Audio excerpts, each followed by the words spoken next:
Hey guys, as always, thanks for stopping by. Holy cow, what is happening out there? Plus some fantastic news I think you're going to enjoy. Let's talk about that. Today's episode is brought to you by Shall Not Comply, apparel for Patriots by Patriots, announcing today the brand new no-step Cobra featuring James Madison, who wrote the Second Amendment, ratified in 1791. Available right now, sizes small through 3X. You can find them with a link right down below over to shallnotcomply.com. Hey, appreciate all the love over the last couple days. Every thumbs up is a big help. Appreciate you Patriots and every comment and all the conversations that we're having down there. It's all really, really good. Got my notes right here. Got some things I want to get onto your radar. Y'all know the drill. It's crazy out there, but I do have some good news that I think may not be on a lot of your radars because of the chaos that we are going to talk about here in just a minute. I want to lead with this. Super excited about this. Kenny Walker. Y'all know the whole case with the death of Breonna Taylor, his girlfriend, the woman that was gunned down by a Louisville Police Department in her bed in the middle of the night. And the charges against Kenny Walker have been dropped. To that, I say a big, huge thumbs up. And a shout out to all of you racists that have said the nastiest of things down in the comment section. And a lot of folks who have done all sorts of research and sent me emails saying, well, Kenny Walker was a shady character. Yeah, he probably is. And by all accounts, there is probably some shady stuff in his closet. Does that mean a warrant for another individual that was being executed at the wrong domicile, maybe his girlfriend should have been shot? One has nothing to do with the other, and charges have been dropped. So I think that's a really, really good one. Also, the Louisville Police Department police chief has now resigned as well. He didn't even mention the case. He didn't even bother mentioning the case, but he has now resigned his job. I don't really know why. He said there's troubling times in their police department. Yeah, wonder why. Gunning people down in their beds. Not good. Also, a big mess going on in Virginia over the last 6 months. Y'all know all about this, Governor Blackface and all the stuff we've been dealing with Virginia. I covered on here for months all of the Virginia stuff. The question is, what's going to happen in the wake of Governor Blackface's moronicness? Well, here is an indication of what I think is going to be happening in the coming weeks and months.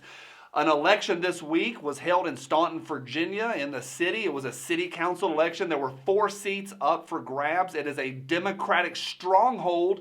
All 4 seats went to Republicans, and that was a huge surprise to everybody. Landslide victory. A lot of people came out and voted. The question is Richmond and Governor Blackface paying attention? I think that state is fed up with a bunch of nonsense. As always, a caveat, not in Republicans we trust. I'm not pure Republican good, Democrats bad, not at all. But I do think it's interesting and worth noting. Shout out to all the good citizens and the Patriots in Staunton, Virginia. All right, let's talk about the big one. I said just the other night when the George Floyd case hit, I said I didn't think it was really a two-way issue. I didn't cover it fully. I mentioned it. Well, it's now turned into a two-way issue in a lot of ways. I want to walk through a couple things, and then I want to hear your opinion.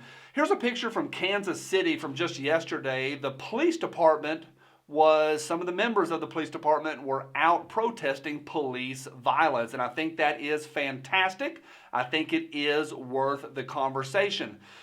The whole George Floyd thing is an absolute mess. Y'all know this. Y'all are watching it as closely as I am. And I do know, and it's kind of bad to say at this point because now George Floyd's being held up as some sort of a martyr and this great, wonderful person. No, he was shady and had a criminal history and some not good stuff and run-ins with the law. This was not a good dude. Not a good dude by all accounts. But it doesn't mean he deserved to die in the street being suffocated. 2 separate situations, not unlike the Kenny Walker, Breonna Taylor case. And it's a bad situation. And what's crazy, a friend of mine hollered at me yesterday and he said, you know what, nobody's disagreeing. Like, nobody disagrees. Everybody knows that guy did not deserve to be murdered in the street by the Minneapolis Police Department. And yet, folks who are also morons are now tearing the city apart in a lot of different cities.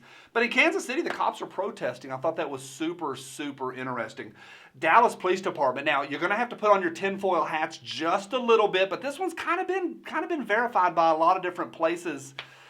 In the Dallas protests yesterday, there were several people that took to social media to mention when they got down to the protest areas, there were people directing traffic saying, hey, if you want to protest, go over there. And there were literal pallets of bricks already laid out and stacked out for them to throw through windows and to protest.